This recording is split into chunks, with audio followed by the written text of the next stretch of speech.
inshuti z'ibiganiro n'amasomo byacu ku mateka y'u Rwanda, nongeye kubasuhuza mbashimira kudukurikira. Mbibutse rero yuko turi mu mwaka w'igihumbi kimwe magana cyenda mirongo itandatu, turi mu nama irimo ikomeye cyane, irimo ibera mu muryango w'abibumbye. Turi kuwa kabiri ku itariki ya 29 Ugushyingo igihumbi kimwe magana cyenda mirongo itandatu, mu nama yatangiye saa 9:20 mu kanama ka kane, ikaba ari inama y'igihumbi kimwe magana cyenda igihumbi na mirongo itandatu na gatandatu y'aka kanama nyine kiga ku gutegura u Rwanda n'u Burundi kuzagera ku bwigenge. Hatumiwemo amashyaka yose ari mu Rwanda no mu Burundi, bose bari New York. Twabonye ko ari abantu 15. Mu kiganiro giheruka rero twari twabonye igice cya mbere cy'ijambo ry'uhagarariye ishyaka rya Parme Hutu ariwe Anastase Makuza. Ubu rero tugiye gukomeza twumva ijambo rye. Anastase Makuza arakomeza avuga ati mu Gifaransa: Même contraint de riposter, le peuple Hutu n'a jamais cherché à porter atteinte à la vie des Tutsi. Komeza avuga ati nubwo abahutu bari bagiraniwe bakagombye kwirwanaho, atari ko abahutu ntago bigeze bashaka kwica umututsi uwo ari we wese. Il n'y a eu de carnage que dans de rares occasions où les féodaux ont eu recours à la violence plutôt qu'à la fuite ou à la soumission.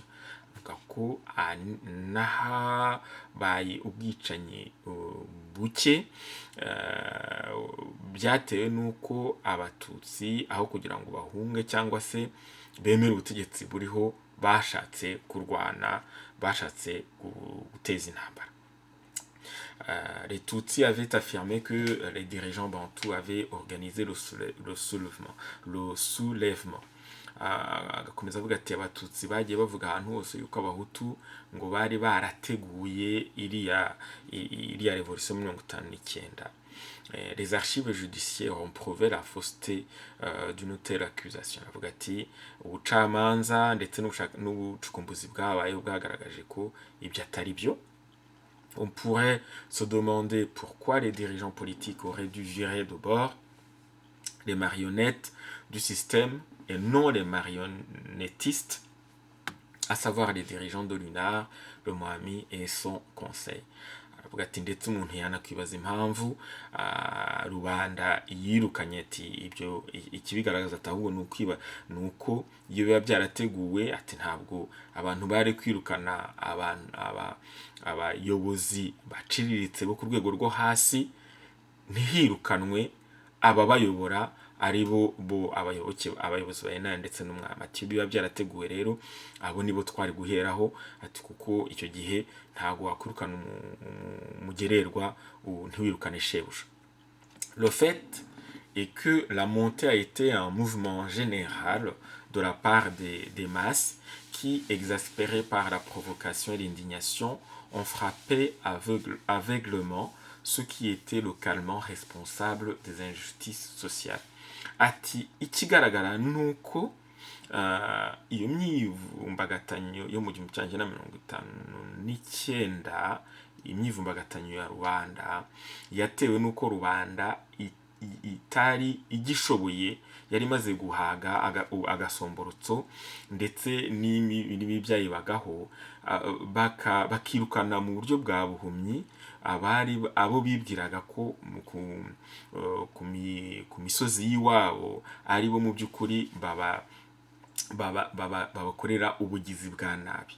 En revanche, la répression féodale s'est accompagnée d'effusions de sang à grande échelle. Akavuga ati nyamara kandi ahubwo nyuma mu kwihorera ubutegetsi bwa cyami bwamennye amaraso y'abantu benshi mu gihugu. Il avait opéré de manière cohérente à travers des bandes armées venant de très loin et obéissant à des instructions précises incorporées dans un plan établi au siège de l'UNAR qui avait été installé dans le palais du Moami lui-même. Ati byagaragaye ko rwose ubwo bwicanyi bwakozwe n'ubutegetsi bwa cyami bwateguwe n'ubuyobozi bwa UNAR bwari bwarimukiye mu ngoro y'umwami iwe ku giti cye. Ce parti ne peut prétendre qu'il se débat contre le colonialisme belge et non contre le mouvement d'émancipation bantou, puisque ces actes de violence ont été perpétrés contre les Bantu et non contre les Européens. Akavuga ati iryo shyaka rya UNAR ntabwo rishobora kuvuga yuko rirwanya ubukoloni bw'ababirigi kandi nyamara ibikorwa byose ritarwanya abahutu, ritarwanya kwibohora kw'abahutu, kandi ibikorwa byaryo byose, ibikorwa by'intambara bakora n'ubwicanyi bakora byose babikorera abahutu, ntihagire umunyaburayi n'umwe bikorerwa. Obligé d'apprendre des événements, l'administration belge a nommé obligé d'apprendre des événements, l'administration belge avait nommé les premiers chefs et sous-chefs Hutus pour remplacer les autorités féodales qui avaient été expulsées par la population qui leur était soumise ou forcés de se réfugier à l'étranger en raison des émeutes et des meurtres qu'ils avaient provoqués. Ubutegetsi bw'ababirigi nyuma yo kwigira ku byari bimaze kuba bwashyizeho abashefu n'abasushefu ba mbere b'abahutu basimbura abashefu n'abasushefu b'ingoma ya cyami bari birukanwe na rubanda cyangwa se babanywe ku myanya yabo, ati abandi bari bahungiye hanze y'igihugu kubera uruhare bari bagize mu bwicanyi cyangwa se mu byari byabaye mu gihugu. Les récentes élections communales ont confirmé la nomination des autorités intermédiaires. Avuga ati amatora aheruka yagaragaje yashimangiye ibyari bya ubuyobozi bw'inzibacyuho. Parmi Hutus et approximativement ont recueilli environ 85 des voix. Rader s'étant montré moins progressiste qu'on ne le croyait, les Tutsis véritablement démocratiques avaient rejoint Aprosoma et Parme Hutu. Certains d'entre eux ont été élus conseillers communaux sur les listes de Parme Hutu. Il était donc faux d'accuser les Hutus de racisme. Les Hutus n'étaient pas opposés aux Tutsis, mais au féodalisme qui patronnait, tout comme les Tutsis n'étaient pas opposés aux Hutus, mais l'émancipation exigée par ces derniers. Aravuga ati rero amatora aheruka Parme Hutu na Prosoma byatsindiye intebe byagize amajwi arenga amajwi angana na 45%. Tirade ishyaka rya Raderi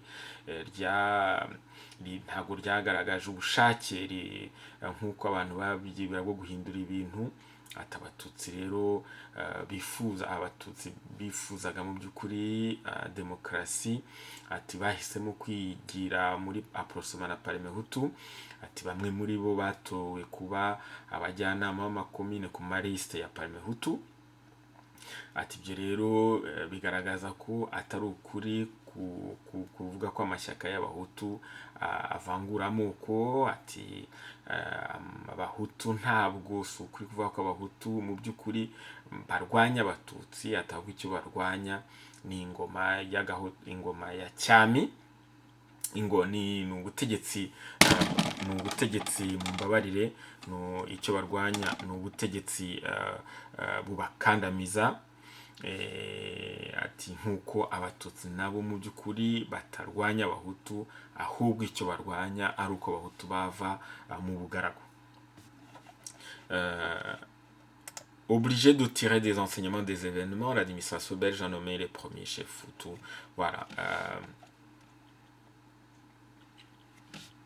Les sous-chefs Hutus pour remplacer les autorités féodales qui avaient été expulsées par la population qui leur était soumise ou forcées de se réfugier à l'étranger en raison des émeutes et des meurtres. Après la Révolution, les autorités belges n'ont pas interdit l'UNAR ni interféré avec le Mwami, bien que les deux étaient directement impliqués. Ati nyuma ya Révolution rero aho Révolution irangiriye, ubutegetsi bwa babirigi ntabwo bwigeze buhagarika ngo busenye ishyaka rya runari, nta nubwo bwigeze bubaza umwami ibyo uruhare rwe mu byari bimaze kuba.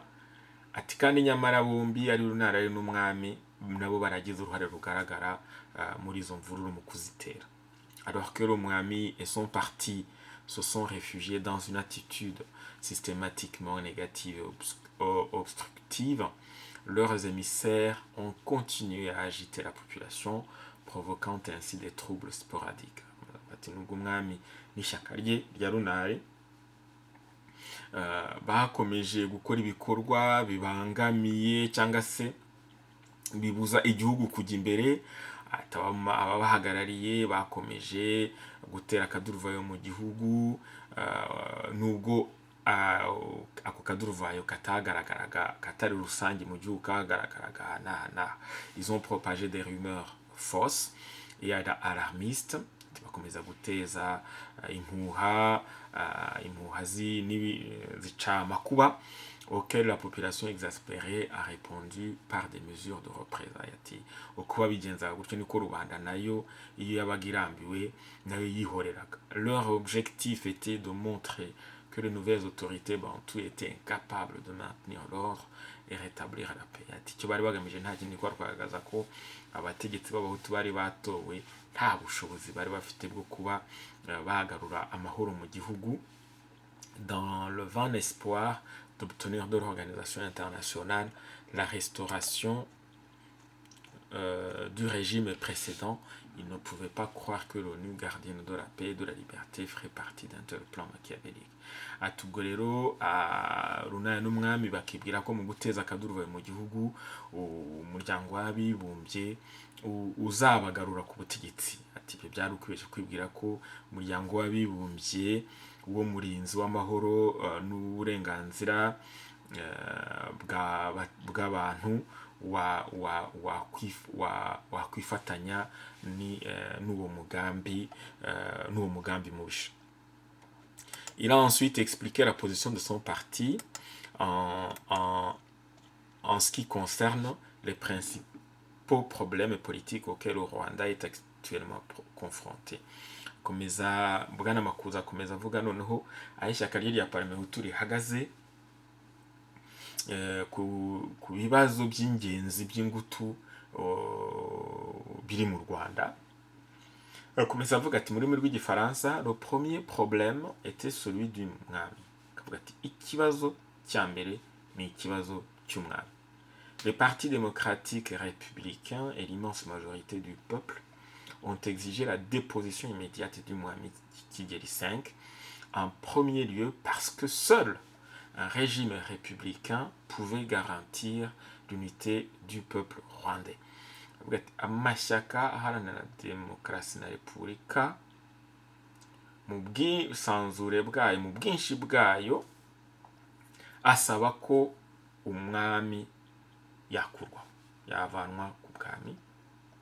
Ati kubera ko kuri ayo mashyaka ubutegetsi bushingiye kuri repubulika nibwo bwonyine bushobora gutuma habaho ubumwe bw'abatuye u Rwanda, ubumwe bw'abanyarwanda bose. Dans une société féodale et multiraciale, l'existence d'une monarchie héréditaire issue d'une des races rivales ne pouvait que perpétuer sa position de domination. Mu gihugu kigendera ku butegetsi bwa cyami kandi kigizwe n'amoko menshi, kubaho k'ubutegetsi bwa cyami buhererekanywa hagati y'abantu bagize umuryango umwe kandi baturuka mu bwoko bumwe, ati nta kindi byamara usibye guhozaho iteka ubusumbane bw'ubwoko bumwe ku bundi. Un tel dirigeant qui n'était pas exposé à la possibilité constante de pression populaire ne pouvait que favoriser sa propre race et ainsi mettre en danger l'unité du peuple. Ati umutegetsi rero udashobora gushyirwaho igitutu na rubanda kuko atari iba yamutoye, nta kindi yakora usibye guheza abandi, ahubwo agahora iteka aharira ibyiza abo mu bwoko bwe. Ce fut effectivement le cas de Kigeli V, qui était le prisonnier de son propre groupe et qui ne s'intéressait au bien suprême de son pays que dans la mesure où il était identifié aux privilèges de sa caste et de sa famille. Ati nako byagendekeye Kigeli wa gatanu, ati wamye ari imbohe y'abamushyize ku butegetsi, akaba yarebaga inyungu z'igihugu. Iyo izo nyungu z'igihugu zabaga ari inyungu z'umuryango we cyangwa se inyungu z'ubwoko bwamushyize ku butegetsi. Un leader similaire appartenant à une autre race agirait probablement de la même manière. Avuga ati n'undi uwo ari we wese waba ari mu bundi bwoko ari umwami asimbuye uwo Kigeli wa gatanu, ati nawe nta kundi nawe yakora nkawe. Parmehutu s'est donc fermement opposé à la substitution d'une monarchie Hutu à la monarchie Tutsi. Ati niyo mpamvu ishyaka rya Parmehutu ritezemera na rimwe ko ubwami bw'abatutsi busimbuzwa ubwami bw'abahutu, et a exigé une démocratie offrant à chaque race la possibilité de donner au pays un leader choisi en raison non pas de sa naissance, mais de ses mérites, de ses qualifications personnelles. Ati niyo mpamvu Parmehutu iharanira ko habaho demokarasi iha buri bwoko bwose kuba bwaha igihugu umuyobozi hashingiwe gusa hadashingiwe ku mavuko ye, ku babyeyi avukaho, ahubwo hashingiye ku bushobozi bwe no ku byagaragaje ko ashobora gukorera igihugu. Deuxièmement, ubwo icyo ni ikibazo cya mbere, amaze kwerekana ikibazo cyerekeranye n'ubwami, Parmehutu ikerekana ihagaze. Deuxièmement, seul un régime républicain pourrait réaliser l'unité entre le Rwanda et le Burundi. Akavuga ati cya kabiri ni uko ubutegetsi bushingiye kuri repubulika nibwo bwonyine bushobora gutuma habaho ubwiyunge hagati y'u Rwanda n'u Burundi. La question du Rwanda au Burundi ne se serait pas posée si le régionalisme étroit des deux États n'avait pas été prolongé par l'existence de deux monarchies rivales. Avuga ati ikibazo cy'ubumwe hagati y'u Rwanda n'u Burundi ntago kiba cyarabayeho iyo mu Rwanda no mu Burundi hataba hari ubwami bubiri kandi ubwo bwami bubiri bushyamiranye. La réalisation de l'unité entre les deux régions sous une forme unitaire ou fédérale exigeait un système républicain dont les principaux organes seraient par exemple un parlement fédéral et un président fédéral, ce dernier devant être du Rwanda ou du Burundi alternativement, être élu par les deux parlements régionaux et d'être assisté d'un vice-président élu de la même manière et originaire de l'autre région. Avuga ati kugira ngo hazabeho ubwiyunge hagati y'u Rwanda n'u Burundi nuko habaho imitegekere ihuriweho ariko ishingiye kuri repubulika, ati ku buryo habaho urwego nshingamategeko ku rwego rw'u Rwanda n'u Burundi, hakabaho urwego rwa presidence ku rwego rw'u Rwanda n'u Burundi, ati ku buryo perezida waba w'u Rwanda n'u Burundi yaba ava muri ibyo bihugu byombi ku buryo bukurikirana, niba kuri manda imwe perezida ari umunyarwanda, indi manda perezida akazaba umurundi, ariko atabo bombi bakaba bungirijwe, umuperezida akaba yungirijwe n'umu vice perezida, mu gihe perezida ari umunyarwanda, vice perezida akaba umurundi, ati kandi abo bombi bagatorwa na ya nteko ishinga amategeko ihuriweho n'u Rwanda n'u Burundi. Le parti Parmehutu était également opposé au Mwami parce qu'il était un souverain illégal. L'abbé Kagame, secrétaire du Conseil des Abiru, avait déclaré que si le Mwami régnant mourait sans enfants, la règle coutumière excluait strictement la succession collatérale au trône. Kigeli avait été placé au pouvoir par un coup d'État alors que la coutume exigeait une autre solution comme des élections populaires. ishyaka rya Parmehutu arakomeza avuga ati ishyaka rya Parmehutu ntago ryemera umwami Kigeli wa gatanu Ndahindurwa, ati kuko ari umwami wagiyeho mu buryo bunyuranye n'amategeko. Akakomeza avuga ati Padiri Alexis Kagame wari umunyamabanga w'inteko y'abiru, ati ubwo yivugiye yuko iyo umwami wari uriho apfuye nta mwana, ati ngo amategeko y'umuco atemera yuko umwami asimburwa na mwene nyina. Ati rero Kigeli wa gatanu yashyizwe ku butegetsi ku ngufu kudeta, ati kubera ko umuco wasabaga ko hakoreshwa ikindi wateganyaga ikindi gisubizo, ati ndetse muri icyo gisubizo hakabamo n'amatora ya rubanda. En outre, le Mwami était le principal responsable de meurtre de novembre 1950. Akomeza avuga ko Parmehutu itemera uriya mwami Kigeli wa gatanu Ndahindurwa, kuko ari nawe wateje ubwicanyi bwo mu Gushyingo 1959. Le peuple rwandais a demandé à ce qu'il soit traduit en justice afin qu'il soit démontré s'il était ou non coupable. Ati ndetse abanyarwanda basaba yuko yajyanwa mu rukiko akagaragazwa neza yuko ko ari umwere mu byabaye. Une multitude de preuves accablantes et même les aveux de son entourage immédiat ont montré que le Mwami était responsable de nombreux crimes. Parfois ces crimes, parmi ces crimes, M. Makuza en a cité plusieurs.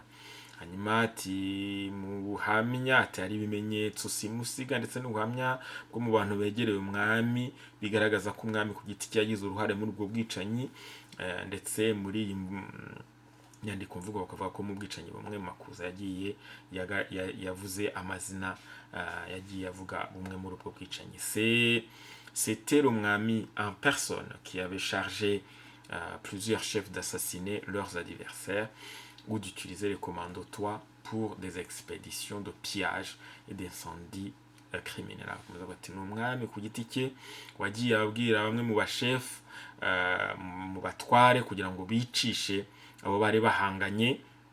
Ati ni umwami kandi ku giti cye wohereje abakomando be b'abatwa kujya gusenyera no gutwikira ndetse no kwica abo umwami yari yabatumyeho. L'opinion publique ne comprenait pas pourquoi il fallait poursuivre ceux qui avaient exécuté ces ordres, tandis que le principal responsable restait impuni.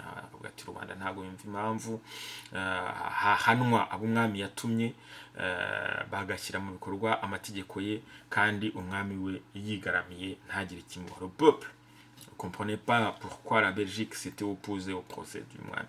Ati abaturage b'abanyarwanda ntago bumva impamvu igihugu cy'ububiri cyanze ku mwami aburanishwa. La justice occidentale était-elle censée opérer contre les humbles et non contre les puissants? Ati rubanda yibaza niba ubucamanza bw'abanyaburayi ari ubucamanza bwa rubanda rugufi bukaba butareba abafite ingufu abakomeye. La dernière est, selon lui, la raison la plus convaincante pour laquelle Parmehutu a demandé la déposition du Mwami et que ce dernier a refusé de coopérer à la pacification du pays. Hanyuma bakavuga ati ko impamvu ya nyuma ituma ishyaka rya Parmehutu risaba ko umwami avanwa ku butegetsi ari uko yanze gufatanya n'abandi mu kugira ngo hagarurwe amahoro mu gihugu. À Kigali, le 23 et 24 mars, une conférence s'est tenue qui lui a donné l'occasion de se racheter, puisqu'il avait envisagé des mesures pour placer le Mwami au-dessus des partis.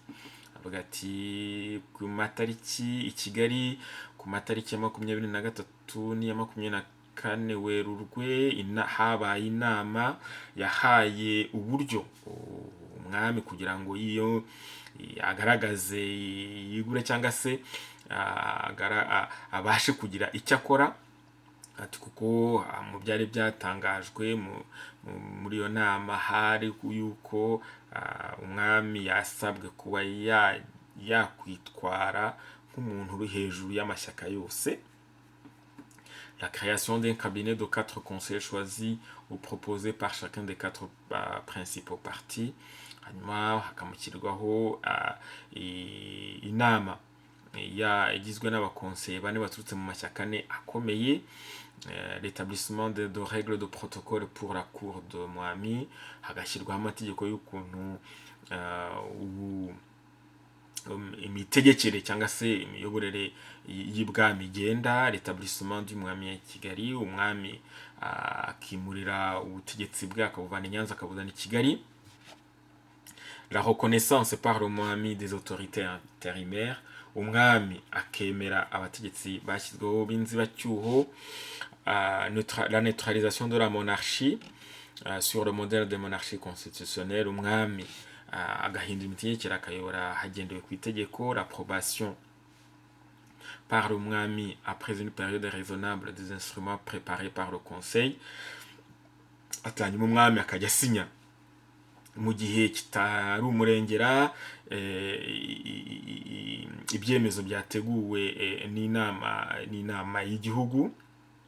Ati enfin l'abolition de Kalinga et du conseil des abiru. Hanyuma icyanyuma ati mu byemezo byari byafashwe n'iyo nama yari yabaye muri Werurwe ni ukuvanaho Kalinga no gusesa inama y'abiru. Le mwami n'avait pas accepté d'être établi à Kigali et avait catégoriquement rejeté toutes les autres propositions. Umwami rero yanze kuza gutura i Kigali, ati kandi yanga n'ibyo byemezo byose byari byafashwe n'iyo nama.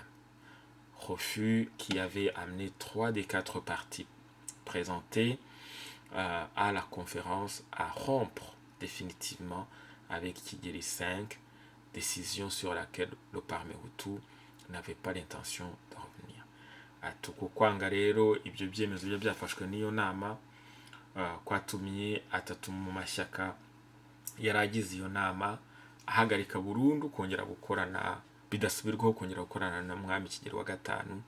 Ati kandi icyo cyemezo ishyaka rya Parme Hutu ntago rizakigandukaho. La solution impérative est la destitution de l'homme qui continue de diviser les différents groupes. Hanyuma akavuga ati igisubizo ndakuka kuri ibyo bibazo byose ni ugukuraho umuntu ukomeza gutera kugabanya no guca ibice mu bice bigize abanyarwanda. Iki kikaba cyari igice cya kabiri cy'ijambo Bwana Anastase Makuza wari uhagarariye ishyaka rya Parme Hutu muri iyi nama y'umuryango w'abibumbye yateguraga ubwigenge bw'u Rwanda. Iyi nama yari ihuriyemo n'abanyapolitike n'ibice bitandukanye byo bituruka mu Rwanda no mu Burundi, aho abo banyapolitike bose bagaragaje ibitekerezo byabo. Ibyo bitekerezo byabo nk'uko nababwiye mu biganiro biheruka akaba nta handi twabisanga, byose ibyo twakwita ku buryo busobanutse kandi bugaragara. Tukaba tuzakomeza mu kiganiro gikurikira iri jambo rya Bwana Anastase Makuza nk'uko twabonye irya Michel Rwagasana ndetse n'uhagarariye igihugu cy'Ububiligi, tukaba turirangiza ndetse tuzarebana n'abandi bose bari bahagarariye amashyaka yabo n'abari bafite ibitekerezo byabo ku giti cyabo batanze muri iyi nama yatangiye mu mpera z'ukwezi kwa 11 ikarangira ku itariki ya 20 z'ukwezi kwa 12. Ndabashimiye, ubwo naho utaha tureba igice cya gatatu ari nacyo cya nyuma cy'ijambo rya Bwana Anastase Makuza.